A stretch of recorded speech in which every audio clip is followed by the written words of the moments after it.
The 0-2 pitch, swing and a miss, struck him out. The Philadelphia Phillies are 2008 World Champions of Baseball. Good evening, everybody. Welcome back to a Wichita edition of the Phixated podcast. I am your host, Mike Azzalina, coming live from Wichita, Kansas, home of Alec Boehm. Oh, and fantastic. I'm joined tonight, and Ted Lasso. And I'm joined tonight by the one and only Regzy Boo. Regs, how the heck you doing, man? May I just say that the whole combo of the hat and the one button, you look like a sexier Ashton Kutcher from like his punk days with the trucker hat. So just let me comment on the fit, sir, as the kids might say. The kids might say the fit. Do you know where this hat's from? Look at this hat. It felt disgusting coming out of my mouth, just saying it. I mean, I like that you said it. And I appreciate your compliment. South Carolina with our trip to Ryan Cajun. Yes, this is the brewery, and I bought this hat. It's a great brewery, too. It was a great brewery, and I bought this hat, and I wear this hat a lot. Andrea tells me I wear it a lot. It's a good hat. Yeah, so I went out tonight. This is how I went out, so you're getting me raw tonight. I mean, the fact that you could hold the women off is a miracle. Who says I did? Well, we'll just say you did in case Andrea listens. No, of course. We can talk about it after we press not recording. We're recording now, buddy. I mean, listen, no one's after the 35-year-old. Pull up. No one's after the 35-year-old guy. I am. Not at the Wichita College bar. I am. That's all you need to know. No, what a cool place though. It's actually, you say Wichita and you're like, what is there to do? Well, I mean, like it's like a college town. Can't say like, I've ever been to Kansas. No, I mean it is freezing here. You were saying. It is cold, man. It's like feels like 15 right now. I think the only time I'll probably ever go is that I'm going to do the baseball stadium tour, as I've said before, with my boys. Yeah. So we'll be in Kansas City at some point. Which is like 2 hours from here. Yeah. And I'll spit on the Chiefs Stadium as I go by. But now there is a minor league stadium about a block away from the hotel. There you go. And Wichita State is, super close. And so I said when I come back out here to coach, like in the fall, maybe next spring, I'll have to catch a. Yeah, absolutely. You probably just walk right up. Catch a game or two. Oh yeah, from the hotel. That's what I mean. Yeah. Yeah. The home too is where I'm staying. There you go. And that like literally you got a huge room, a couch, like a desk, a bed. Like they're setting you up right.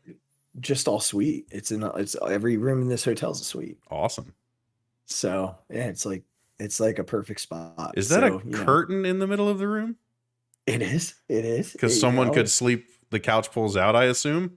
Yeah, or you could like if you want to go to bed and someone's over here doing work. There you go. Look at that. Comes about halfway. Look at that. Comes about halfway. So they think of everything nowadays. I mean, I didn't really have a reason to pull the curtain. No, I just noticed it. I just noticed it literally as we were just talking. So it's legitimately just me. So I think this is our third podcast where one of us is, or maybe fourth, technically, where one of us is on the road, so to say. Yeah. So we had you when you were, unfortunately, at your grandfather's. Yes, during the playoffs. Yep. And then we had you during the World Series on the road. Right, driving back. Yep. And then me from Clearwater on vacation. So that was 3. Yep. And now you're 4. But no, there's a 5th. Oh, wait. It was me. From where? From South Bend, Indiana. Oh, that's right. Before Notre Dame lost to Marshall. That's right. Yeah. So, and now I'm in Wichita. And listen, people, there are going to be a lot more of Azzy on the Road podcast. Although we're going to have to time it up a little bit because, like, there are going to be weeks where I'm in Chino, California. That's fine. I can stay up later. It's all good. I mean, well, most of those weeks though, I'll be out there by myself, so I can go to dinner early and be back by like Listen, 7, and we can record. we'll figure it out What for else the am I gonna? we'll figure What it out else am for I the gonna do? people. What else am I gonna do? Well, listen, you got a new job, a part of that comes with some schmoozing and some, it's like being a politician. You got to be out there a little bit. So I schmoozed tonight and I'm tired. if I got to stay up till 11 o'clock to start recording, I am here for you, bud. Listen. I schmoozed tonight and I'm exhausted. That's It the is title not- of the episode. It is nice sometimes to have like somebody else, like just to sort of keep you awake. Like when they can tell that your energy level's going down, they kind of give you like an elbow to the ribs, and you're like, whoa, you kind of like get snapped back into existence. I mean, I'm that guy. I fell asleep all the time in college when we were drinking. That's very true. I don't know who would wake you up the most. I'm sure Phil. Yeah, but like in the most inappropriate Well, ways. yeah, we don't have to get into that, but No, we don't. We certainly don't. see, that's why my move was just to leave. That way I avoided it altogether. I was just gone. I was just out. I tried to stay up. I fell asleep with pretzels in my lap all the time. You did. It's a classic Azzy move. You got that right.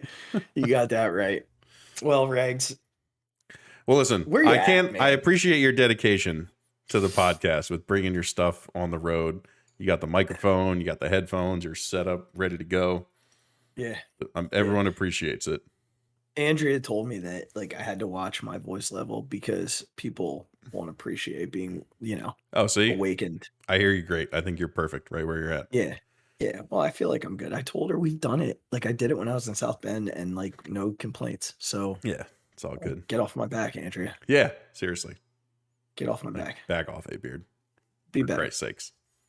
Goodness gracious. It's been almost 10 years. Like, let's come on. This 10. When Well, married, yeah. Yesterday was like our dating anniversary. Nice. Yeah. Yeah. Yep. 16 years. There you go. I remember I sent her on the scavenger hunt. I do. I do remember. And we were like, it's fine. She'll get to the rose garden. Yeah, she'll get there. Yeah. It'll be early. We'll all still be Yep. sober. And Yep. None of us were sober. Nope. Like it took her forever. Good Really, job on me. it's her fault. I mean, I don't blame me. I mean, if she would have gotten there faster, we would have been sober. And you know what? It was romantic. It was. If nothing else, that's for sure. Perfect. Well, we're calling this the night of threes, Regs. That's right. This just kind of came to us as we were chatting beforehand. So we're gonna get the night going a little bit we're gonna revisit the Super Bowl a little bit. We're gonna talk about the 3 plays that will haunt us for the next decade. Feels like a good way to start the show, nice and positive. Yeah. We're gonna talk a little bit about the 3 main coaches for the Birds, the head coach, the offensive coordinator, and defensive coordinator, 2 of which have left Philadelphia. We're gonna One talk of about that a little bit. which good riddance. Good riddance. And then we're gonna briefly discuss the Sixers, who are 3 games out of first place. And See in what I did there? are they in second place or third place? Because that would They're in third. well, there you go. Place. Also relates to the night of threes.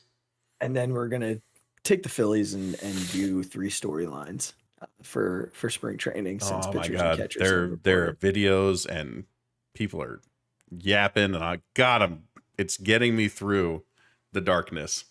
That's Yeah, the light great. pulling me through the darkness. Pretty sweet. It's pretty sweet.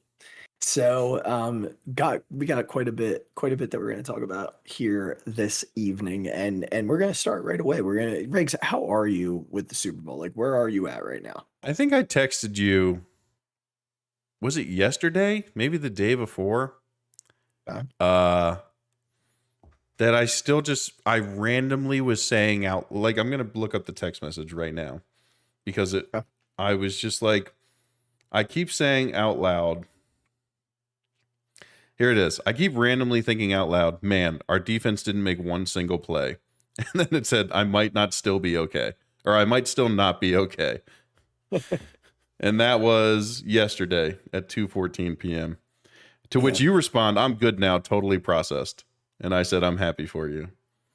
In a very sarcastic way. Yeah, I know you're not happy.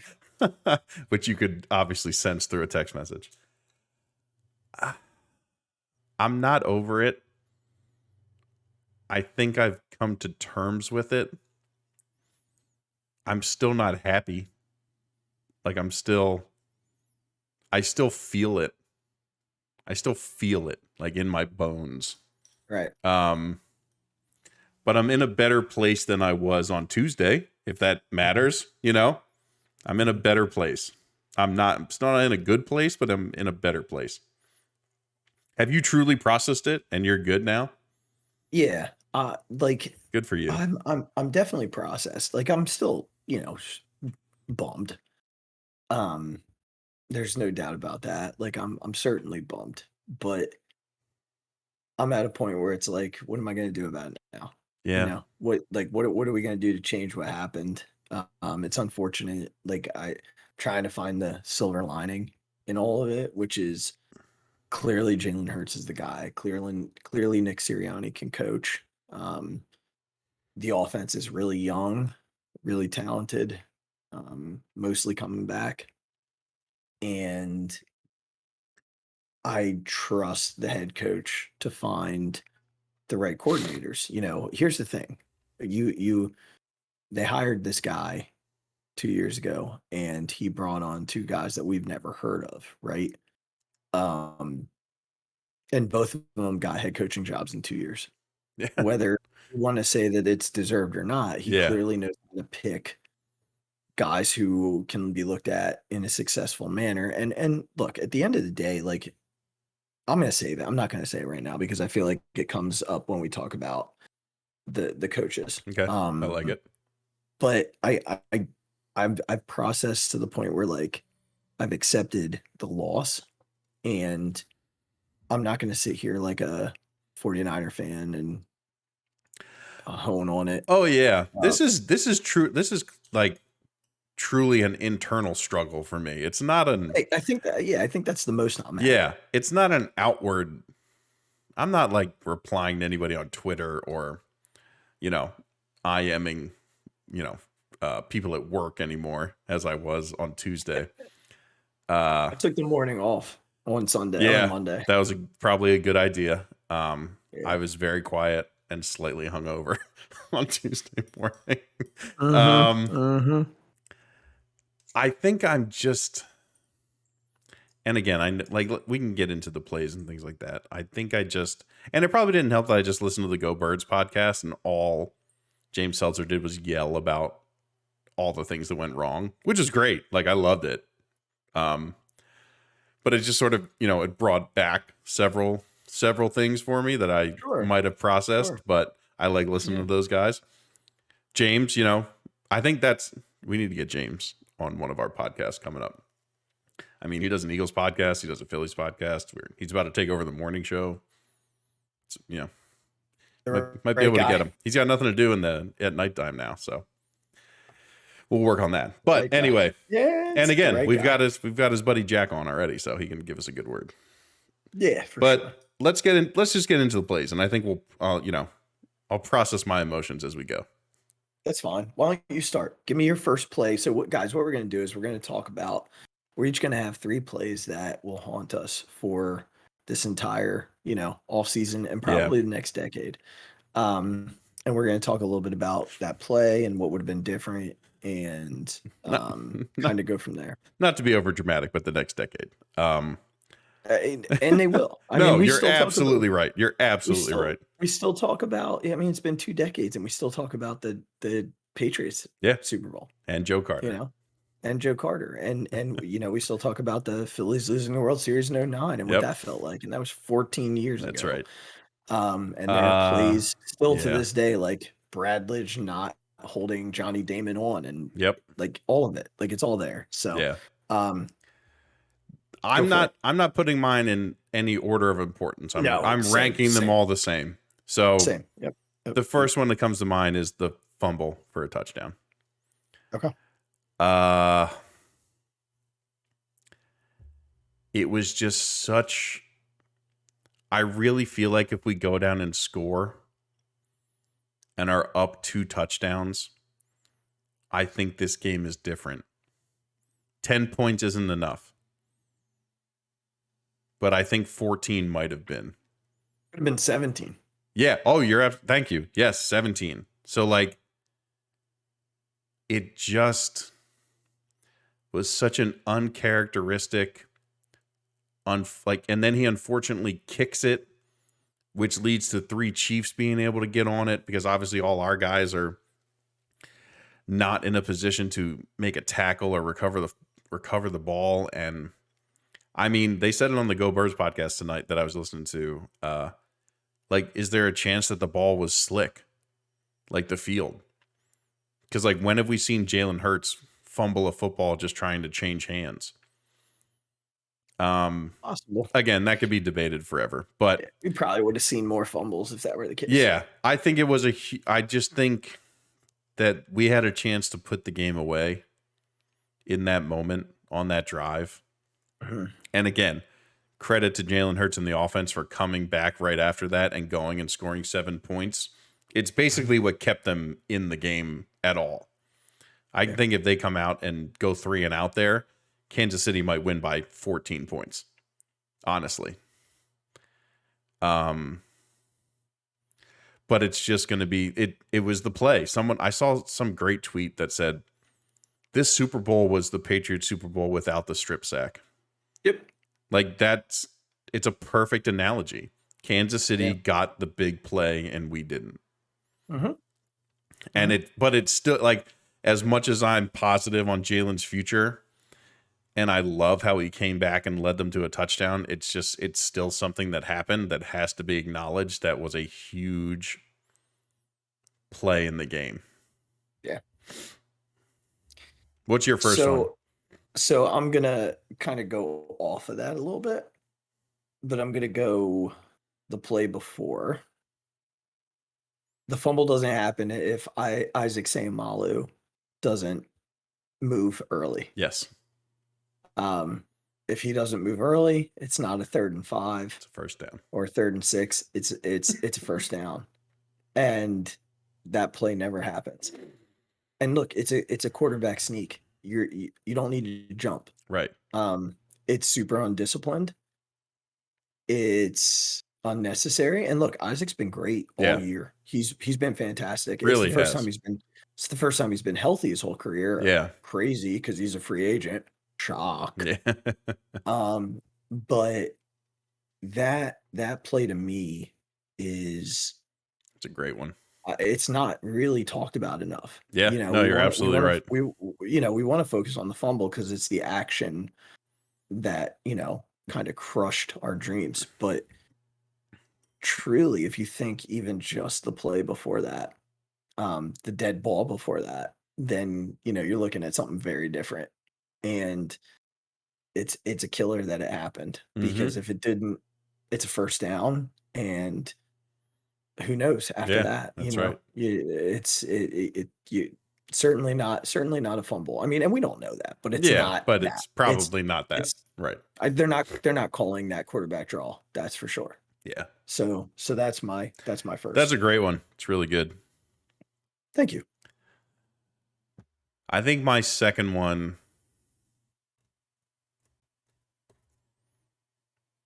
it's the Quez play.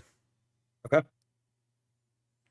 I just think that there's another chance for us to put up a touchdown, and that's what leads to the lead being 10 instead of 14. Oh. It is just, again, I'll never really understand.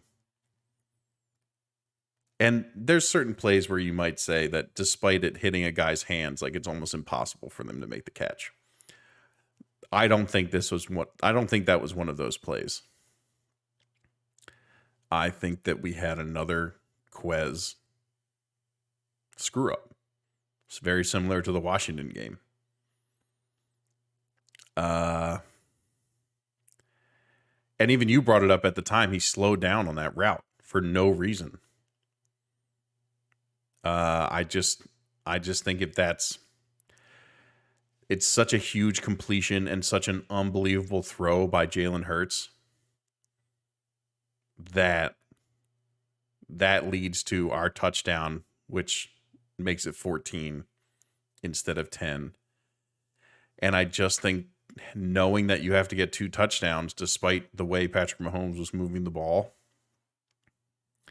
like, it makes a difference. It makes them at the end of the game when we're letting them in the end zone, like, it lets them, they have to do it. They have to go in and score and give us the ball back. And they didn't have to do that when it's just right when they've already got the tie. Like, it just, I don't know. It changed it was one of those times where a field goal wasn't going to do it. Just wasn't going to do it.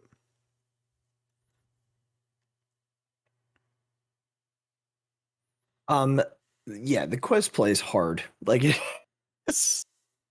is really hard to look back on, and because honestly, he like jumps for it. I don't think he had to jump for it. There were a couple of things that happened. Like, it's just one of those. Yeah, it's one of those things where he just did a lot of things that wrong. Like, if it's AJ Brown or Devontae Smith, they catch that ball. Like, it's just, I get it. We're not talking about the same people. Like, that's why Quez Watkins is a third wide receiver, and AJ Brown or Devontae Smith are who they are. But, like, dude, you only get a certain amount of opportunities in the game, and you're still like, your job is to catch the football. It's literally all that you're paid to do. And you botched it, man. You just botched it. And your quarterback gave you a perfect throw, and you botched it. Like, you effed it up. Yeah. And here's the thing. He was pretty accountable after the game. I didn't see what he said, honestly. Well, it was during their cleanup. It wasn't like right after the game. Oh, okay. But he was pretty accountable to, like, I took a step back this year and I need to be better. Yeah, I that play, I had it written down as a possible extra in case you said it. It's not one that I'm going with because I think there are 2 others that I kind of want to talk about that are a little bit more, that are possibly under the radar. So we'll see. Let me go to, so like they ended up kicking a field goal there, okay, and made it a 6-point game. Mm-hmm. Chiefs come right back down and score. Eagles get the ball back and they go 3 and out. And there's been some question about why did he punt 3rd and 2 right. from the 31. That's not what I'm going to say haunts me. It's the 3rd and 2 play that Shane Steichen dials up that bothers me. I mean, they sent the house at Jalen. Mm-hmm. And some of it could very well be Jalen not adjusting at the line. I don't want to go at Shane Steichen entirely, but the play call itself bothers me. What's the Eagles' strength, Regz? What do they do the best? Yeah, they run the football. Like, they run the football really well. Let me just give some context to that. They faced 3rd and 2 or 4th and 2 and less 6 times prior to that play on Sunday. They ran the ball all 6 times and got 6 first downs. They decided to throw the ball on that play. Jalen gets flushed. Yeah. And has to throw it away. Run the football. If you don't get it, you don't get it. But I like they were running at will. Mm-hmm. And if you're going to send a blitz, you're probably going to run right through it. You're probably going to run right through it. At the very least, you're going to make it 4th and 1 or 4th and very short, and you're going to put Jalen under center, mm-hmm. and you're going to plow forward. Like, you had to have a score on that possession. You could not. You couldn't stop Patrick Mahomes at that point. Right. So punting the ball ends up losing you the football game. You're handing him the ball back. You're handing Pat Mahomes the ball back there. So, not that I don't agree with him punting on 4th and 2 or 4th and 3 or whatever it was. I disagree with the play call that led to 4th down. And I think as an organization, they're going to look at that play call again. It's not as it's not as obvious or out in the open as the Quez play. But when you're 6 for 6 on 3rd and 2 or 4th and 2 and less, and you decide, or doing that by run, and you decide to throw it there, It's almost as if there was a miscommunication. It's almost as if Steichen thought he had another down to play with. And they talked about this all night. Even the broadcast, like Greg Olson was on top of this from the jump. But that's when you run it. No, I get you. But at 3rd and 2, right? You say, oh, maybe we throw him off by passing this down. You know, that clearly was probably a run blitz. But they just sent enough bodies that if you go into pass. I think like looking back at it, it was clearly a blitz. It was clearly a blitz to get to Jalen. Maybe. Yeah, maybe they saw something and that's what they went to. I don't know. I texted you during the game that Olsen kept bringing this up, and I was like, I get it that we're very good on 4th down and Nick likes to go for it, but it's turning our 3rd down calls into absolutely awful play calls. Because Steichen keeps thinking he's got an extra down. Like, all right, that's great. How about just get a 1st down on 3rd down? So we don't have to be put in a bunch of 4th down situations. Like, why does our play call have to change if we're at 3rd and 5? Like, why does that change to I just need to get 3 yards to how about we just get a 1st down? Right. The amount of times our 3rd down play calls were not good. They just weren't good. So I mean, yeah, that's another really good one that I'm sure not a ton of people would think of. Your last one. This one. This one. I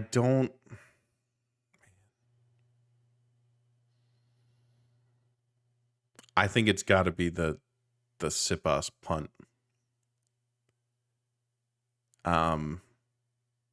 Just hits an absolute quacker. Again, it's not just him. There were a bunch of missed tackles on that play. But he also punted it 30 yards on a line drive to a very dynamic player in Tony. Like, if he hits a good punt that backs him up 10 yards, 15 yards, like, the play is less likely to happen. I'm not saying it still doesn't happen, but it's less likely to happen. And in a huge moment, he hit a terrible punt, which caused them to get the longest punt return in Super Bowl history and led to a very easy touchdown right after we went 3 and out.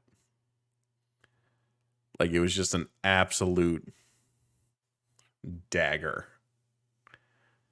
at that point in time. I go back to, this is your only job. I get it, pressure is a thing, but this is your only job. I mean, he also holds kicks, so I guess he has 2 jobs, but still, this is your main job. Yeah. Like, this is what your position is. Your position is punter. And to hit one of those punts in that moment, I think I'm just haunted by the fact that there's no reason for it. He wasn't being pressured. Yeah. It's not like there were 3 guys in his face. It was a mental error. It wasn't caused by the Kansas City Chiefs. It was purely a mental error by our punter. And I think those things just kill me. Like, you're a professional. Those things shouldn't happen. They just shouldn't. So, again, we weren't stopping Mahomes, so there's a very good chance that despite where we punt it, he leads them to a touchdown anyway. Mm-hmm. But if he's getting it at the 10-yard line, the man's scoring a touchdown. Like, we're not even giving ourselves a chance. So, that's my third. Okay. So, I've been back and forth on this one. And I did have the punt written down. And real quickly, they did announce that Michael Clay is going to be back as special teams I coordinator saw that. Yeah. for next year's special teams coach. I don't know that this really would have changed it.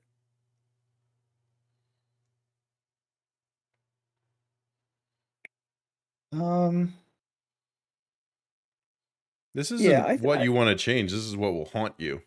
yeah, and I think this play will because I think it would have changed something.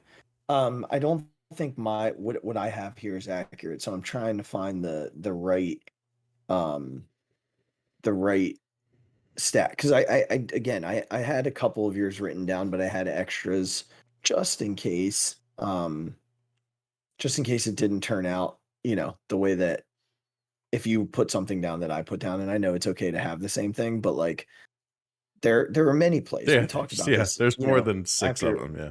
after the show that like there are many plays, and that's what I'm trying to. I just want to go back and make sure that I have the exact here it is. All right, let me see here. Okay, yeah, this is what I wanted. All right. So right before half, the Eagles have the ball back after they cause force the Chiefs to punt. At that point they're up 7, and you know, they get the ball back and they throw a pass immediately to Kenny Gainwell, who gains like 9 yards, and they're out at the Kansas City 48. So like they're in pretty good shape early in that drive. There's like a minute left at that point, and I believe they had a timeout or two remaining, at least one. And Jalen takes the deep shot down the right sideline to Devontae. And Devontae catches that ball up at his helmet, shoulder pad helmet area. And I mean, I don't know. Regs, I don't know what defines a catch. Like That was a catch. Point blank. End of story. By every definition of an actual catch, he has control of the ball basically the whole way, and then he hits the ground and the ball But that's the new rule. The ball is allowed to hit the ground and move. It's not allowed to move unless you have your hand underneath it, which he did not. I guess my question, Regs, is horseshit.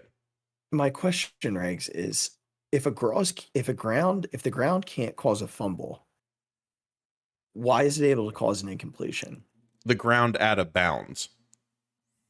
Right. I just think we've become so like caught up in this catch rule. Yeah. And here's the thing: if that stays a catch, they have the ball at the 13-yard line with 50 And also, seconds when left. is the last time with that little video evidence that they've overturned the call on the field?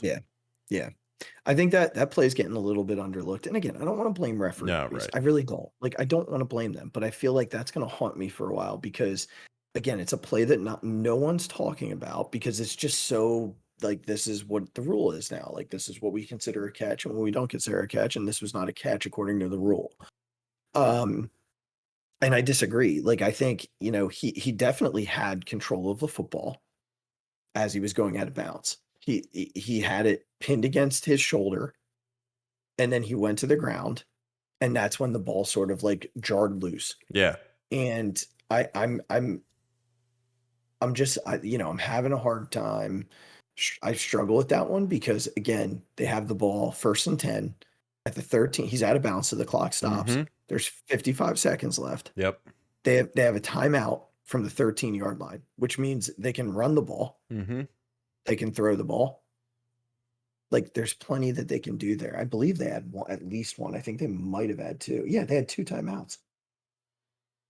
They had 2 timeouts left. They would have had 2 timeouts left at the 13-yard line. So they could have run the ball. Do whatever you want. They could have run the ball 2 times before they threw it. Yep. With 55 seconds left, you can spike the ball if you get a first down. So it's just that part's going to hurt, and I think it gets overlooked because of the call at the end of the game. But is what it is. It's over now. So that's it. That one. And I didn't want to go there with a play that was kind of referee controlled, but I don't know. It just, and what bothered me even more was the idiot San Francisco fans that were like, well, they can review this, but they couldn't review the one in Philly. Well, no, because that play came with 12 minutes left in Philadelphia, Right. the first quarter. Right. This came when officials call the reviews. Your not, coach F that up, not us. Not the NFL. Right. Shut up, dumbasses. All right. Yeah. So those are our plays that'll haunt us. And I will say this, and I know Jason Kelsey always does a really good job of like after the fact reflecting and saying, oh, it wasn't. But when they called that hold, did you see the NFL Films highlight? I haven't watched it yet. I'm afraid I haven't. He's on the sidelines and he's pacing and he goes, I can't believe they called that. They're really going to call that. Mhm. And so like they were clearly upset on the Eagles sideline about it. We're not going to revisit that though. All right, let's jump to the day after because the Eagles, like this does not happen often, Regs. Yeah. The Eagles lost both coordinators within like 48 hours of the Super Bowl. Yeah. Which Yep. it says something, right? Like this is what being successful does. And now the Eagles are experiencing that. They lost Shane Steichen first to the Colts. He'll be the head coach in Indy. And then they lost Jonathan Gannon, who will be the new head coach in Arizona. Before we go into those two guys, it appears as though Brian Johnson, the quarterback coach, is going to be the new offensive coordinator. It hasn't been official, but Nick Sirianni's talked very highly of him. They do have another guy who Sirianni's very close with and who did take his head coaching role when Sirianni was sick. I'm drawing a blank on his name. I'll find it when I turn it over to you, but he could get consideration for the offensive coordinator job. I will say this, if Brian Johnson doesn't get it, he'll get one elsewhere.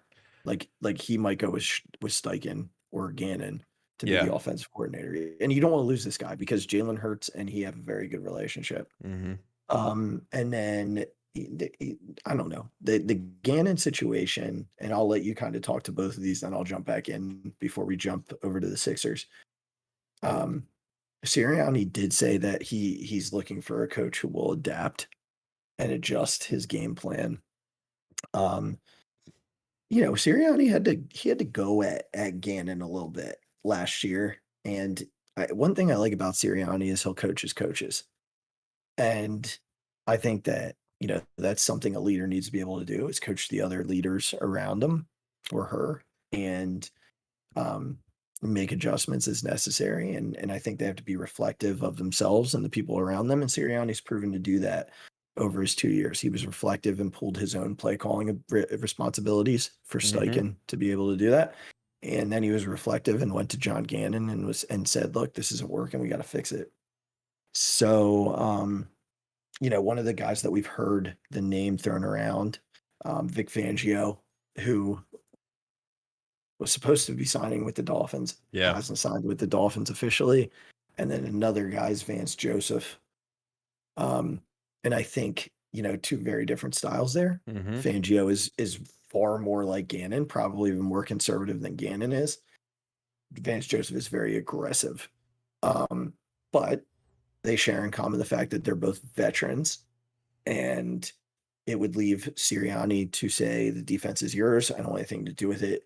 And gives him that advantage. So I'll let you talk to both of them, and then I'll jump back in and give a few final words to both. Yeah, I think from the Eagles' perspective, I think and this is not a new take, I think we're going to miss Steichen more than Gannon. I think Steichen did have the ability to call a good offensive game plan when they, he's proved it this whole year. I think he's shown the ability. I mean, I think there were certain times early in the season where they got stuck in their ways a little bit, but he showed the ability to be able to adapt to the situation and make the play calls that he needed to. Again, I think he got a little happy with wide receiver screens, but I still don't know why those are a play in the NFL. They're so dumb. But that's a personal grievance, not strictly to Shane Steichen. From again, my Gannon standpoint is well documented on this podcast. And I think it was put very well by the guys who do the Philly special podcast for The Ringer, Ben Solak and Shil Kapadia. Ben, they were talking about it today, the coordinator's leaving, and Ben Solak put it a very good way, is that Gannon's defense will never beat an elite quarterback. Ever. He said it's great for mediocre quarterbacks, but when you run into an elite quarterback, it will never work. And he made another really good point that before Gannon came in, the Eagles played a very different style of defense. Gannon came in, implemented his thing, and that's what it was. And this was the style of defense now. The Eagles as an organization have shown to be very open to just bringing in a defensive coordinator and saying, run what you run. They're not stuck in any sort of way defensively to say you have to come in and run what we've been running. That's just not the case. So I think that allows them to look at anyone and everyone. They brought up Zimmer as a potential DC. He's just like he's helping Deion Sanders at Colorado, I think, right now. Like, again, a guy who would probably take an NFL job if you called him. So I just think from a defensive side, they have the ability to go outside of the organization and find really just the best candidate for the job. From an offensive side, I think they should stay in-house because the offense is staying much more together than the defense is. I think it really would be in their benefit to take someone who Jalen is comfortable with, who they obviously can have a good rapport, like in the film room, when they're discussing game plans. Sirianni will obviously have his own hand in the game plans and things like that. He still is an offensive coach at heart.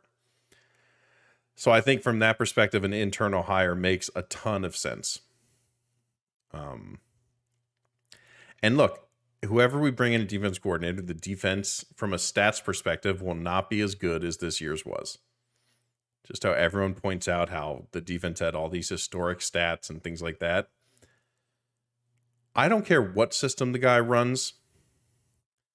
Just show the ability to adapt to the person across from you. That's all. Gannon was befuddled by one person going in motion. A play that's been in the NFL since the 40s. Someone running from one side to the other on offense has been around since the 40s. And he had a defense that could not handle it. So maybe just give me someone who can figure that out. Or if the opposing offense is coming out with something that you didn't game plan for during the week, be able to figure it out on the fly. And have players smart enough that they're not so stuck in some system that they can adjust with you. I think we had very talented players on defense. But if all you have to practice is four different defenses, how are you going to, you can't adjust. And we saw that very clearly. They couldn't adjust on the fly. They just couldn't. Regardless of the talent that they have. So that's all I'd be looking for.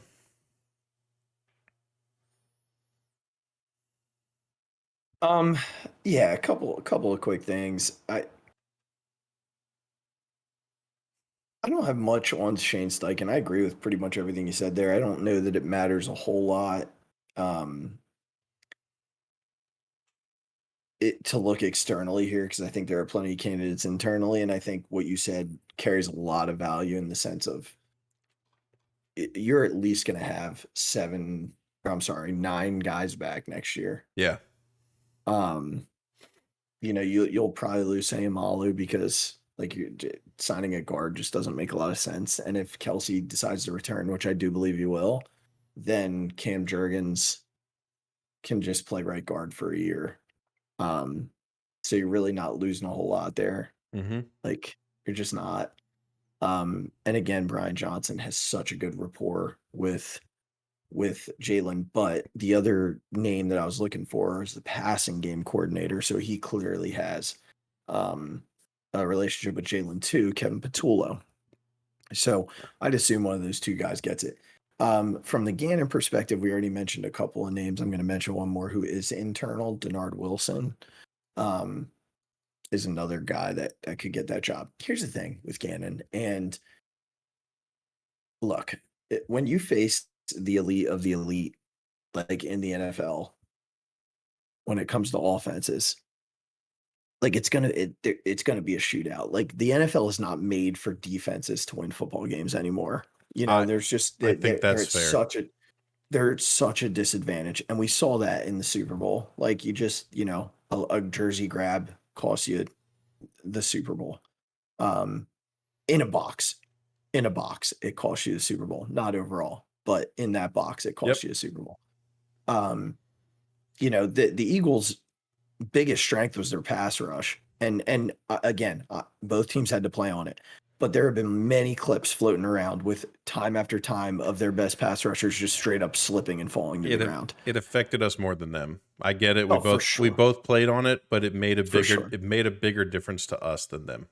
For sure it did. And they're slipping and falling all over the place. And you're just not winning that game without it. And I am not trying to make excuses. The point I'm trying to make is if things don't break right in the NFL against the elite quarterbacks, Pat Mahomes, Joe Burrow, Josh Allen, soon to be Trevor Lawrence, like if they don't break right, I just said all AFC quarterbacks, which is good for us for the future. But if they don't break right, you're not winning. The NFL is not built for defense. And the fact that, you beat mediocre quarterbacks, bad to mediocre quarterbacks is probably okay. It's, the Eagles were still in a place to win that game last Sunday. And Regz, I will tell you this, if you're not playing Patrick Mahomes, you win the football game. There's not another team in the AFC that beats them. Maybe also if you're not bamboozled by one guy going in motion and you give two wide open touchdowns. Sure. That doesn't matter who's playing quarterback at that point. If your guys can't handle one guy running across the formation and they leave guys open, that wide open, you and I could throw to them. Like it makes no difference at that point. That's Andy Reid being Andy Reid. Okay, that's great, but can I have someone who can maybe try against that guy? Gannon sunk into a turtle shell and was like, guys, I got nothing. Like, I'm just going to keep calling the same. I'm going to keep calling the same thing because I got nothing. And try something. I don't disagree, but I'll tell you what, Sean McDermott's not calling that. And my point isn't that they didn't do what they were supposed to do. My point is that they beat everybody except for Patrick Mahomes last week. That's my point. So I get that, Jonathan Gannon didn't make the adjustments and he lost the football game. But I'm also sitting here and saying that I don't know who beats Patrick Mahomes. Yeah, and I'm not saying that a DC who makes an adjustment that adjustment is going to make any difference. And I'm okay with that because it is, like you said, it is Patrick Mahomes and Andy Reid. Andy Reid is a generationally great offensive play caller and schemer. So I understand that you're going against the top of the top. But to do nothing is the epitome of bad coaching. I agree. So I'm not saying that any adjustment. Let's just say it's Vance Joseph, who is our defensive coordinator in that situation, and he makes an adjustment that we're going to send two guys on every single play. Again, I'm just making this up, but let's just say that's his adjustment. I don't know if that works or not, and it very well might not. Patrick sees it, Andy makes an adjustment, and now we're right back in the same situation. But to do nothing is the epitome of cowardice and bad coaching. Yeah, I think at the end of the day, and we'll jump here. I think in order to beat Patrick Mahomes, you just got to score more. because you're not gonna stop them enough. Yeah. You know, Patrick Mahomes and Andy Reid are just not gonna Yeah. stop them. So we get to play Jonathan Gannon next year at home. So Oh you my know, God. if you really want to, you know, hopefully we do to him what everybody else has done to him. I can't wait. But we get a chance to play him at home. And maybe he'll actually speak to the Super Bowl since he was able to skip town Right. without He somehow talking. was able to get out of it. Yeah. All right. Hey, let's All jump right. to these last two topics here. Yeah, sorry, we just spent All right, 50 minutes doing.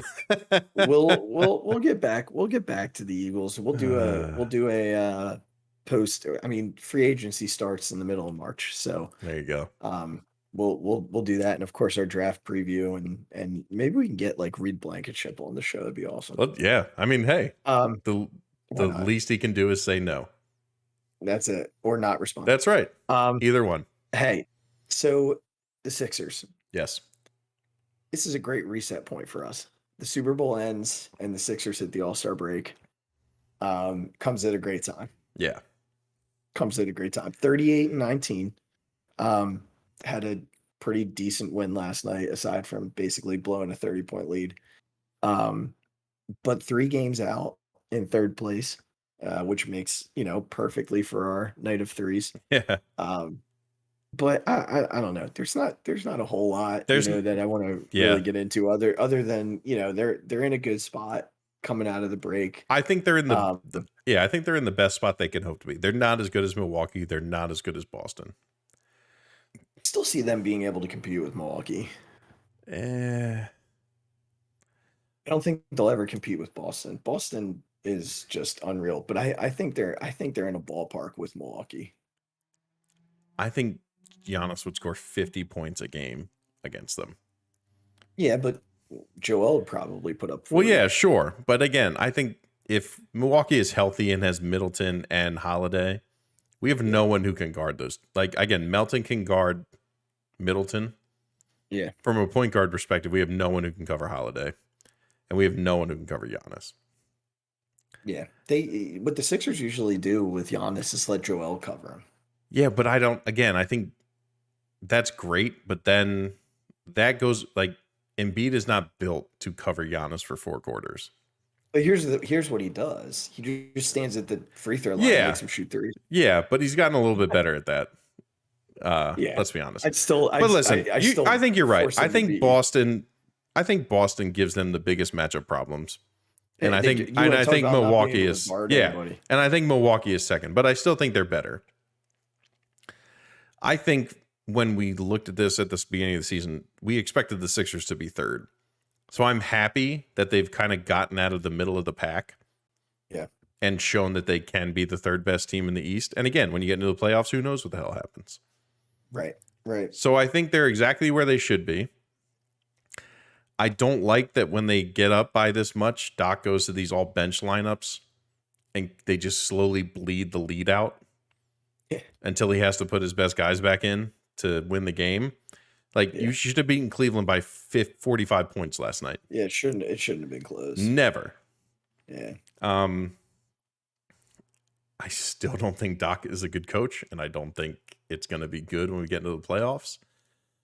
But I guess it makes it easier for Doc when you only have to play 7 or 8 guys in the playoffs all the time. But I'm very happy with the fact that they've gotten out of the mediocre and sort of put themselves as the third best team in the East. Yeah. I think that's where I'm at with the Sixers as a whole. I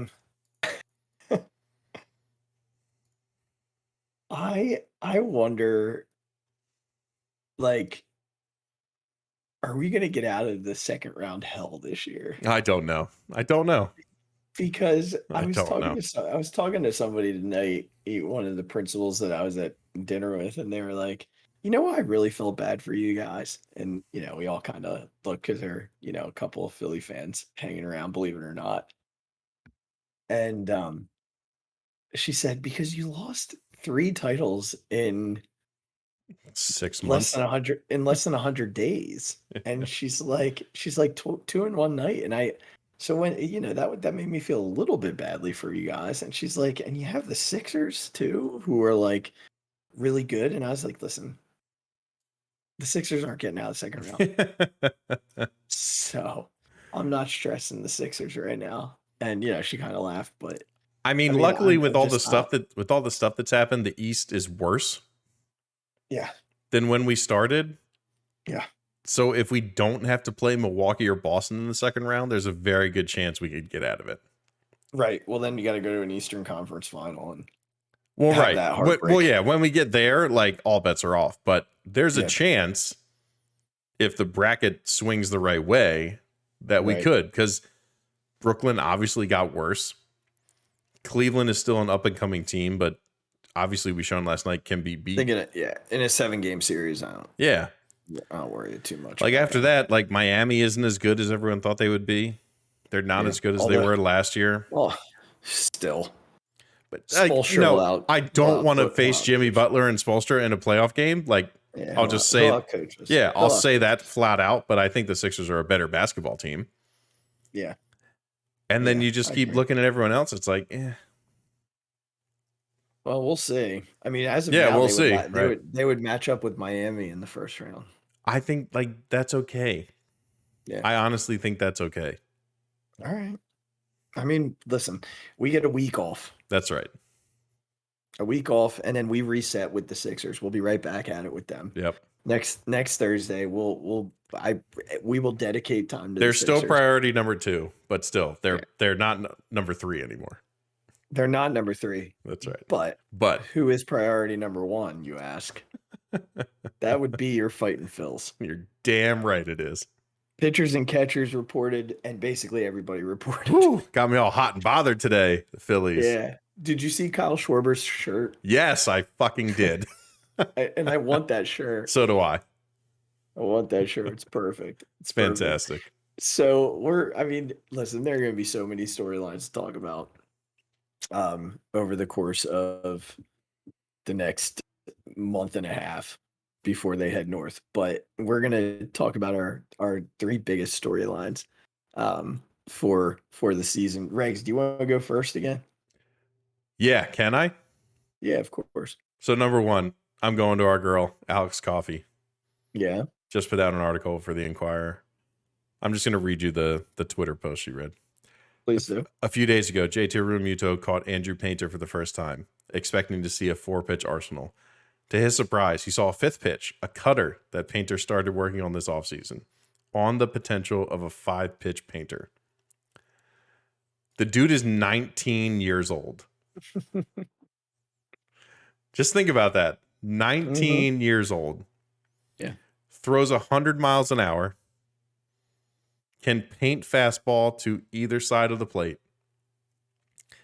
Has a slider, has a curveball, has a changeup. And now comes to spring training with a cutter. And is sitting next to Zach Wheeler in the locker room. On purpose. Zach Wheeler specifically requested, I want Andrew Painter and Bailey Falter to sit next to me in the locker room. Like, Andrew Painter's my number 1. Okay. Like, he's the number 1 pitching prospect in baseball. Uh-huh. He's the number 10 prospect overall. Yeah, he's like 9 or 10. In baseball. When's the last time you can remember the Phillies having somebody like that who is only 19 years old? Woo! So, look, I'm just going to go ahead and say it again. He's the best prospect that we've ever seen. Exactly. And I won't back off of that. No, I don't think you should have to. I said it at the end of last season, and I'll say it again leading into this season. He's the best prospect that as Phillies fans we have had the chance to watch.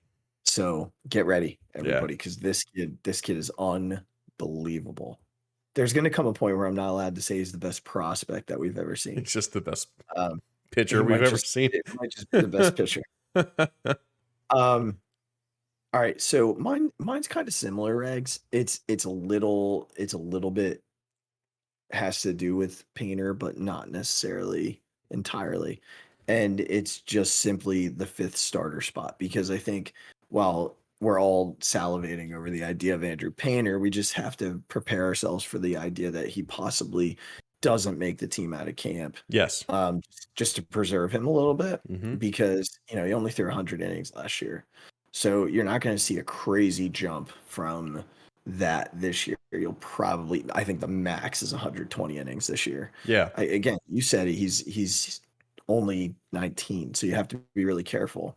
They have other guys who could potentially get that spot. I know today Topper mentioned Nick Nelson could be that guy. He mentioned Bailey Falter could be that guy. He mentioned Nick Plasmeyer could be that guy. He mentioned both Christopher Sanchez. I said Bailey Falter, didn't I? But he mentioned both of those guys. So then there's a chance they could potentially do some sort of 6-man rotation at different parts of the year. Yeah.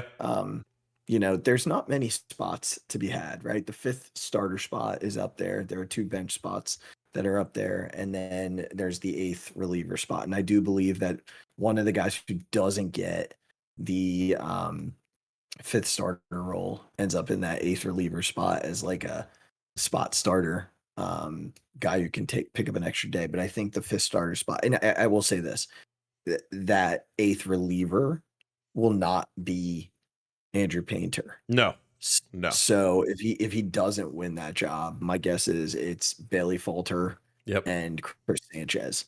Or Nick Nelson. It will not be someone else winning the 5th star spot, and Andrew Painter. Andrew Painter will go to AAA and get innings. Mm-hmm. My guess, though, if I had to guess right now, gun to my head, Painter wins the 5th spot, and Bailey Falter goes to the bullpen. But that 5th star spot's going to be a lot of fun to follow because I do think that I do think Bailey Falter has gotten better.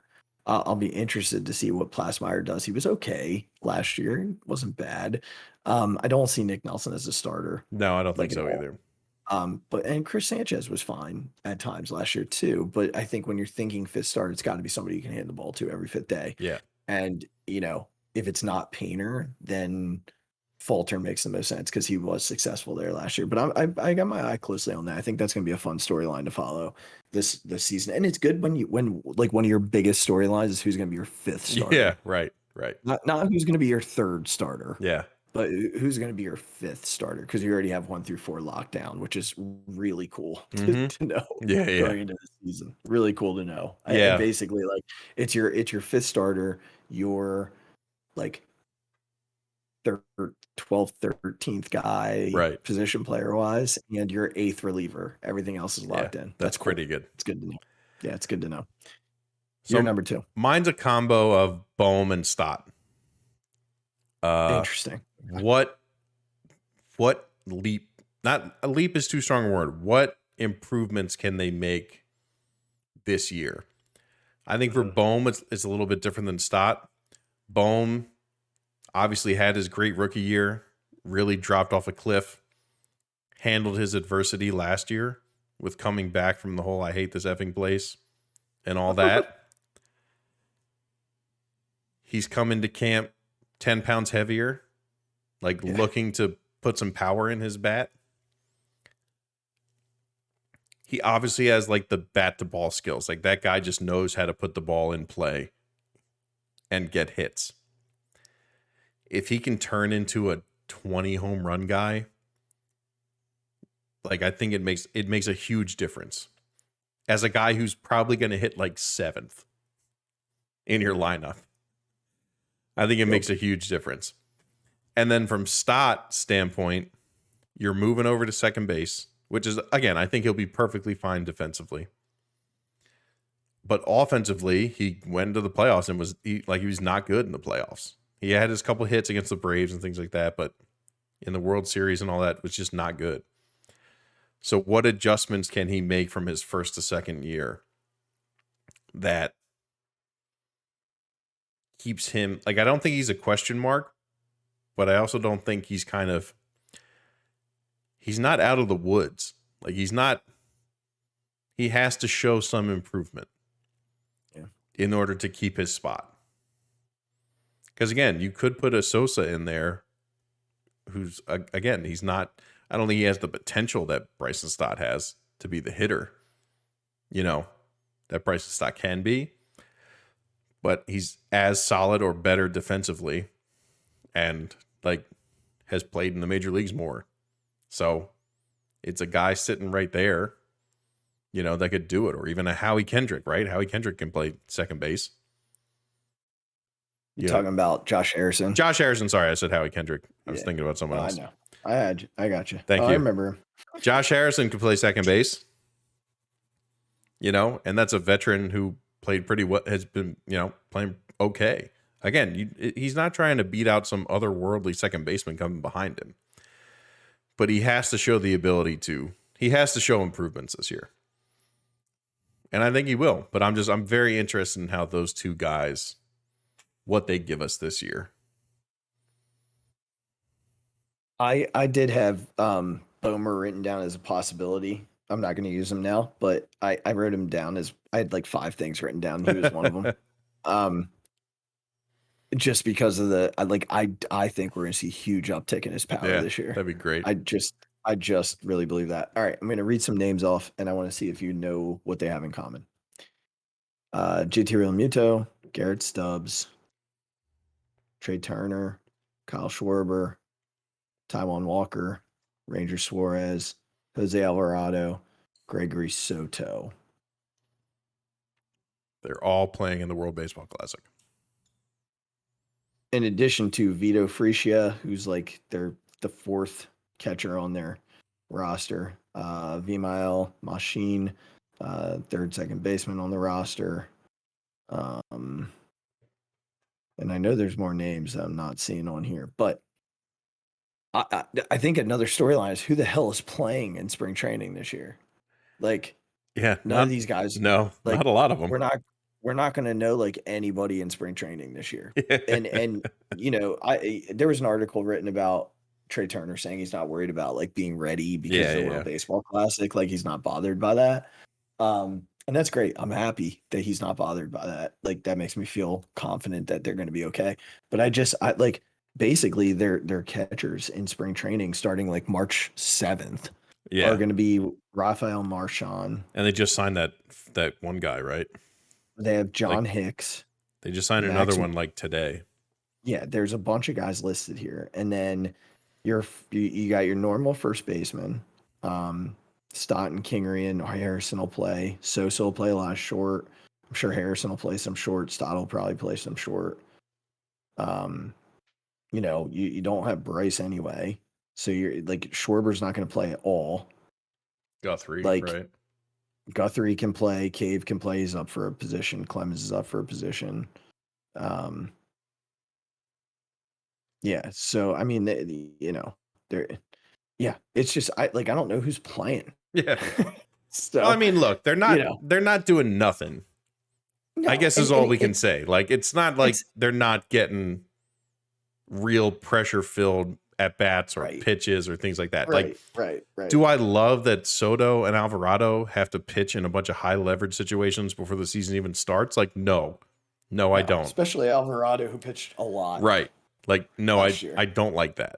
Do I think it's as big of a deal for the positional players? Not really. Like, I don't want JT to have more innings on his legs, but I also don't think they're going to use him as much in that. I think there's a chance they kind of back off a little bit. I think they will too. On JT catching that much this year. I think they will too. It's just, I worry a little bit about both he and Stubbs playing it in the World Baseball Classic at the same time. Yeah, but I mean, I just think that, listen, is it good for them to be in the building, in the Phillies facilities, getting to know people, all that stuff? Of course it is. Building team camaraderie, all those things. Yes. Yeah. But do I like the fact that two of my top guys, my hitters, are going to be warm facing real life pitching, like from top pitchers around the world? Like, yeah, I do. Like, I don't like that my catchers are going to be out there getting innings on their legs. I don't like that my two like fireballer lefties are going to be out there putting innings on their arms. I don't like that. But I like the fact that Trey Turner and Kyle Schwarber are going to be facing, and JT are going to be facing like real life pitchers who are trying their hardest. Like I don't think that's a bad thing. Yeah. I don't like it You're- for our pitchers. I don't like it at all. I don't like Yeah. it one bit. I mean, really though, it's only, one guy who hasn't really thrown to any of them. So, Yeah, that's true. and I think Walker's playing for Mexico. So he wouldn't be thrown to JT anyway. Yeah. All right, your last one. It's Casty. Oh, it's a good one. I didn't think about him. Like, what else? We need him. That's a good one. I need Nick Castellanos. I did not think of him. Not whatever shell of a player he turned into this year. That's why I didn't think of him. I need Nick Castellanos. I'm Need not him. saying he has to be the same guy from 2 years ago. Has to be the same guy. You can't be last year. Definitely can't be last year. Like, come on, man. It can't be better. gone. It's not possible. It's not. Somewhere in there. It's somewhere in there, and you gotta figure it the F out. Find it. You have to. You have to find it. Don't let Regz down. Yeah. Don't let all of us down. Don't let Philadelphia down. I need Nick Castellanos. He I needs you. need to hear the ball come off his bat like it should. He needs the pop. Yeah. I need him to understand what a breaking ball is. Please get it. Like, just come on, Nick. Be better. For everyone. For yourself. For yourself. But try hard. For yourself. Just be For better. You. Not for anybody else. This is not what you want for yourself. Just be better. That's my third one. Do you like what I did there? I did. It was great. I'm going to have a lot of fun listening back to on Really the good plane time. ride, you're just gonna chuckle to yourself. whoever's sitting next to me. Although Yep. I continue to get on these really small flights, like I sit against the window by myself. That's And it's- fantastic, oh, by it's the way. So That's good. so It is good. So good. It's so good. It's It's awesome. so good. I'm like, oh, you guys do your thing over there. I'm Yep. just over here by myself. That's right. It's so awesome. All right. So my last one's Topper. I love it. And I think, like, for me, I'm a Topper guy. Like, I love Topper. We are a Topper podcast. We are a Topper podcast. Don't try and kick me out of it. No, you're in. I think for me with Topper this year, everything's been high for him. I mean, he had that really short low in September when we were like, oh, here we go again. And he pulled him out. But he's gonna have to go 2 months right off the bat without his best player, without arguably a top 3 player in the sport. And he's gonna have to figure out how to navigate that, right? He's gonna have to navigate 162 games, not being able to use the bullpen that he likes, or at least in the way that he likes to. I'm just curious to see what this second year of Topper looks like. Again, as of now, everybody loves him. Players love him. Fans love him. Organization loves him. But what happens when things go awry? He was able to kind of pull him out of it last year in September. But what if you get off to a bad start this year? What if you get off to a 10-15 start? You're winning one day, but then losing 2 in a row. And that starts to affect the clubhouse. And Nick isn't hitting, and Kyle's off to a slow start, and Trey's off to a slow start, and there's no Bryce to save the day. How do you respond to that? Or the other way, do they just come out and they continue to play for him the way that they played for him all of June on and the postseason? Because if that's the case, honestly, Regz, they'll probably be a first place team. So which way is it going to go? And, will his impact stay the same, or will he have to adjust and dig a little bit more deeply to find the impact in a different way? So he's my number 3. I love yours. I love the Castellanos one. I really do. But Topper is super interesting to me going into this year. No, I think you're absolutely right. I think the only thing that I will say about that is that the team was playing bad on top of Joe Girardi didn't want to be there anymore. Yeah, He for wasn't sure. communicating with players. He wasn't like having the right attitude in the clubhouse. I don't think that will ever be a thing with Topper, regardless of how the team is playing on the field. I think he understands that he has to keep his communication up with players. He has to keep that sort of, family feeling in the clubhouse, that he has a bunch of players who respond to that well. So I think when you get to that point, I think it's just like, okay, like baseball is a game of slumps and highs and lows. It happens all the time. But I think if he stays consistent with his approach to the players and his communication style and all those things, I think they'll be able to get out of those slumps. Like if they didn't make a change, they weren't getting out of it. Joe Girardi didn't want to be there anymore. He wasn't putting in the work. He wasn't communicating. He was not doing anything to try and change the product on the field, because it was starting in a black hole in the clubhouse and it turned into a black hole in the field. Yeah. I think Topper will keep the clubhouse, in the right state of mind. And look, if they're not playing the best, they're just going to have to work out of it. But I think the one thing I think we can rely on is that he'll be the clubhouse will be a consistent positive environment. And look, if all our players decide to play terrible at the same time, like that's on them. But I don't think it's going to be that just because they see their manager like doesn't want to be here and isn't trying, which is exactly what it was last year. But I think you're absolutely right. It could be also very true that Topper loses us some games because he thinks he can call the bullpen a certain way. Like that very well might happen. I think he's smart enough to know that you can't do that in the regular season. I completely agree with you, but are there going to be some growing pains for a guy in his first full major league season as a manager? Like, yes, there are. No. Like I don't think there's going to be a ton of them. I'm not saying that it's going to be a good, no. I don't think it's going to around the game. He's been around the game too. You're exactly right. I don't think it's going to be consistent, but I'm not saying it's not going to happen every once in a while. Yeah, well, I've said this a million times on the show, and I stick by it. A manager is going to lose games for you. Yeah. It's just it's the way that it goes. It's when you start to notice them losing the game that it becomes okay, and they're not doing anything to change it. Sure. I mean, Charlie lost a ton of games for the Phillies. And tons not fair. He lost a bunch of games for the Phillies. But it wasn't ever consistent, and it wasn't ever noticeable from like the standpoint of, oh, he does this all the time. He does this all the time. Whereas like Girardi, he did it all the time. Right.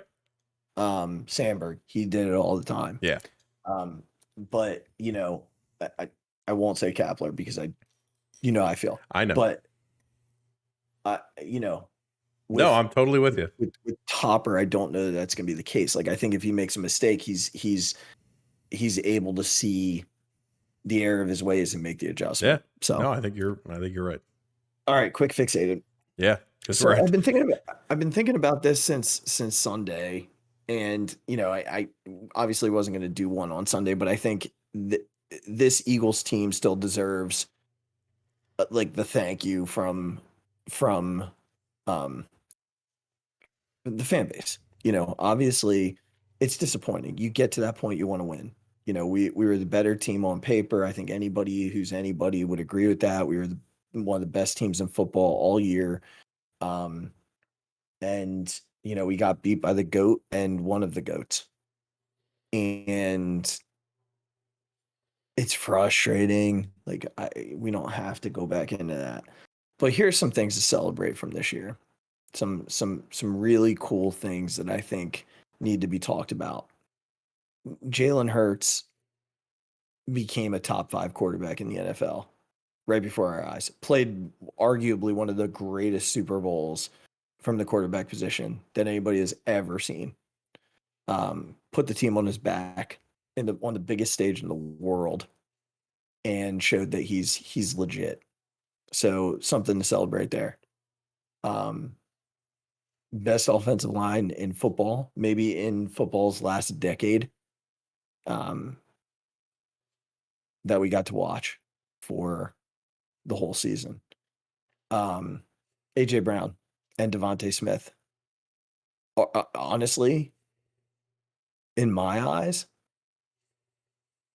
potentially the best wide receiver duo in the game. Yeah. And not to mention they have the 28-year-old Dallas Goedert with them for the next 2 seasons. So the offense is going to be just fine. Kenny Gainwell took a huge step forward late in the season into the postseason. And then, you look at the defense, and certainly there are concerns, a lot of holes, a lot of holes. But Hassan Reddick's back. Josh Sweat is back. Brandon Graham will probably be back. We know Darius Slay will be back. They're going to have to figure out the other corner. They're going to have to figure out the safety position. Have to figure out the linebacker position. So there's a lot of holes there. Couple of players that I just want to recognize individually before I say one more or two more big congratulations and thank yous for the season. I want to make sure that I mention Fletcher Cox, who I think played his last game as an Eagle. And that's hard to say. Yeah. Fletcher's been a dude in this city for a long time. And I don't think it's out of ill will. I don't think there's any No. bad blood with he and the organization. I think it's just his time has come. And I don't know that he's going to want to take another 1-year deal. If he does, there's a very good chance he's back again next year, which is awesome. I'd love to have Fletch back. But if not, then Fletch, dude, thank you 100 times over for everything. Wow, what a career. In Philadelphia, certainly be in the Ring of Honor at some point. In the Philadelphia Hall of Fame, I should say. It's what we call it. I don't know if Kels is going to go. So let me save him for a second. I'm going to throw out James Bradbury, the accountability that dude showed after the game and just, his season as a whole. Thank you to him. Certainly not like an Eagle GOAT or anything, but, we loved having him. Oh, yeah. I feel like it needs to be said, Lane Johnson, everything that he went through to be able to play and everything he did, truly unbelievable. Yeah. Just crazy. Just unbelievable. So thanks to him for sticking it out and just being that guy. Wish we could have gotten him a ring. And honestly, Regz, I will tell you this, it wouldn't shock me if he surprised us with a retirement.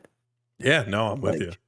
I mean, that dude has been through it. He's hurt all the time, and he's got the, mental health stuff, the anxiety that he deals with. So certainly would not shock me if we woke up one morning and Lane Johnson says he's retiring. Which leads me to the big guy in the middle. I don't know what Eagle football is going to look like without Jason Kelce. Yeah, I don't know either. I mean, it's hard to even consider. That dude has been the epitome of Eagle football for a really long time. He has become one of the most beloved athletes in the city. You mentioned that you're a Philadelphia sports fan, and the one guy that out-of-towners will say, "Oh, I love him, is Jason Kelce." He's just loved by everybody. He's just this, regular dude who plays a sport at such a high level, but is so freaking likable. Yeah, he's a nobody who turned into a Hall of Famer. And he just the personality, the sense of humor, the relatability that he carries with him, the in self-awareness. Every situation. Yeah, he's just a special guy, and we talk about it all the time on this show that we are blessed in sports every once in a while with a really special human being, right? Jason Kelce to Philadelphia is that. And it's not the speech. It's, of course we love the speech. And that's like the cherry on top. Yeah. We love the Mummers outfit, but it's just Jason Kelce takes his lunch pail every day, goes to work, cares about his teammates, and is just plain fun. He's like every single one of us. he's like every single one of us. And after the game, when he was telling his mom and his dad to go celebrate with his brother, like, and then again, like in the press conference, it's not about one call. It's not about one call. Like, he's just Philly. And I don't know. I don't know what I'm gonna do without Jason Kelsey and Eagles football. Like, I really don't. So, Jason, if this gets to you, I'll probably tweet it at you. But if this gets to you, like, if you can just hang on for forever, we'd really appreciate it. We we'd love really you, man. appreciate it. Yeah. We appreciate everything you've done, and certainly, no matter what, we will love you regardless. Yeah. We that's hope you're right. back, and if you're not, like, thank you for everything. Yep. For absolutely everything. You've been a model for the city, for the fan base, and for every single player that you've lined up next to. So thank you for that. Amen. And just a quick hat tip to, and certainly if he does retire, you can bet we're doing a whole freaking Jason Kelsey show. And just a quick hat tip again to Nick Sirianni and Howie Roseman. You know, Nick, an amazing job managing this roster all year, coaching this roster up and holding his dudes accountable. And then certainly Howie, I have no doubt that Howie is motivated to put together another He's winning already roster. thinking about stuff, I'm sure. Yeah, I mean, you know, they're shorthanded a little bit. Yep, sure. With their time frame, but I'm sure he's going to put together another hell of a roster, and we're going to be looking right at a repeat East championship and hopefully an NFC title again, and we get to be right back in, this time, Vegas. That's right. Hopefully not against Patrick Mahomes. Hopefully not. So just fixated on saying thank you to some of our favorites, and again, Jason, come back. Anyway, guys, go ahead and click subscribe if you're watching on YouTube. You can find that right below us, and then certainly follow us on Instagram at the B&B Podcast, and you can follow that same handle on Twitter. You can follow at Phixated Pod, which is now up and running again. You can follow us. Right. You can follow me on Twitter at the Mic Drop 5 and Regz at Bigger Eggs with a Z. Follow us on the Phixated fan page on Facebook, and then click the link for merchandise in the show description below. Otherwise, guys, we hope you enjoyed the episode live from Wichita. And we'll be back next Thursday. I think I'm home next Thursday, Regz. Oh, there you go. So, yeah, right back to normal. You don't have to worry about a time difference next week. It's when we go to California. This was great. Appreciate you, buddy. We'll talk to everybody next week. All right, everybody. Thank you so much. Take care. We love you. And we'll see you soon. Go Phillies. Go Phillies. The Philadelphia Eagles are Super Bowl champions. Eagles fans everywhere, this is for you. The 0-2 pitch, swing and a miss, struck him out. The Philadelphia Phillies are 2008 World Champions of Baseball.